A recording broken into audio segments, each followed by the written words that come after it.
Nathan, a 2-2 draw here at Cantilever Park this evening, and a result that you probably would have taken before the match, and especially given how it panned out in the end as well. Yeah, I thought we started off very well. I thought we started off very well. First half an hour, it was a bit nip and tuck the game, but I was happy with the way we were performing, and the sending off changed everything really. But to a man, with 10 men for 3/4 of the game, to get a 2-2 draw, it feels like a win, and we're absolutely delighted with it. Yeah, and in the early stages, Warrington getting bodies forward, putting crosses in, but on the whole Whitby defending well when called upon, but then getting that goal, to lead themselves through, quite frankly, more magic from Lewis Hawkins there. Yeah, brilliant. I think Lewis might argue the difference. I think he's turned it back into the box, and like I say, it's gone into top corner. So it was a great start for us. And at that point, I thought we were very comfortable. Like I say, the sending off did change it, and from that point, it was all Warrington. Yeah, and looking at that sending off, second yellow for Malik Dyke-Still and 2 yellows in quick succession, extremely frustrating there for you. Yeah, no, it is. The first one's definitely not a yellow, but saying that he's got the card, and it's naive by Malik. He's been a little bit overzealous. He was having a good game. He was up for it. He's caught the lad.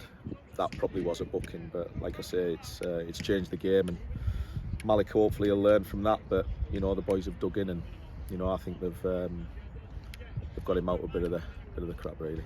Yeah, and straight from that sending off, Warrington go down the other end and get themselves level from a set piece, and again Whitby perhaps needs to be more alert there.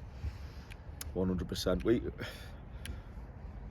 We know that a team's at its weakest when they've just scored, and we wanted to keep it tight. Malik's been sent off. We've panicked a little bit. We've gone to the one side and reversed it to the other, and it looked offside. But the line-ors give it, and at 1-1 with 10 men, you kind of think it's going to be one of those nights. Yeah, and pretty early in the second half as well, Warrington getting themselves ahead. Martin McDonald again getting his second, and defensive there, a few questions asked perhaps in terms of just dealing with the situation a bit better. Yeah, we know that, and Hawks held his hands up. He just got caught, natural instinct. He's been caught out and they've scored from it.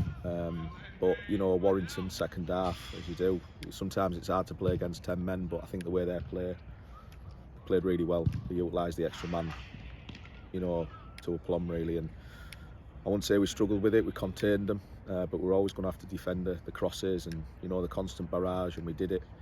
But we did say, look, it only takes a second to score a goal, and we only need an opportunity, and we got it, and it was a great finish from Braithwaite to pull us back. Yeah, and obviously Aaron just extending his loan until the end of the season before the match. Yeah. And a fantastic finish from there, and especially at that point, considering he's hand slotting a right back at that moment. Yeah, he was outstanding, to be fair to him. He loads of energy in the midfield. He was brilliant. We had to put him in at right back because Priestley's been suffering with illness, so credit to Priestley for getting through the time that he did tonight. But yeah, it shows what this group have got, to have the courage to go that far forward, 2-1 down, 10 men. Yeah, fair play, and he's hit it with his left foot, and he deserves that, because even his last spell with us, he was outstanding. But tonight he was, for me, he was the player of the match, definitely. Yeah, and another contender for man of the match would have, of course, been Shane Bland. When he called upon him, made some fantastic saves there. Well, we know what to expect from Bland. He's one of the best, but that's his job. But he's been outstanding again tonight. And you need that. We've had 10 men. It means we've got to get 10% from every player that's on there. Blandy's more than put his contribution into that. Like I say, goals change games, and it was a great time to get the goal when we got it. Yeah, another huge positive as well. Seeing Lewis Ritson come back, make his first appearance, typically since last game here at Cantilever Park, getting that horrendous injury. Yeah, I'm delighted for him, because he's waited, and whatever happened tonight, he was going to be coming on the pitch, because he's been through a real mental battle for best part of 15-16 months, and this was the place where it happened. So I wanted him to come on tonight. He's come on. We were brave at 2-1 down. We went 3 at the back, left 2 up front, and we got a goal from it. But Ritson was needed. He won his fair share of headers. He closed the ball down when he had to. It was signs of Ritson of old, so hopefully we've got a lot more of that to come from him. But a massive plus for this football club to have Lewis Ritson back.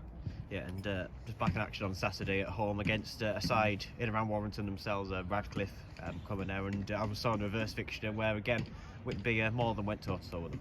Yeah, and we'll do that with any team. But listen, Radcliffe we know they're very, very strong this season. They're going to finish in the playoffs. I'm pretty sure of it. Another hard game at the Turnbull. But if you see what we've done tonight, the character we've shown, the endeavour, the intensity, we've got to take all that into Saturday. Obviously, we want 11 men on the pitch to do it. So it's it's a big game, all big games, but we're looking forward to it. 9 cup finals. We're still looking beneath as we want to pull away from that relegation zone. But yeah, we're looking forward to being on home soil again and carrying on the good form. Thanks, Nathan.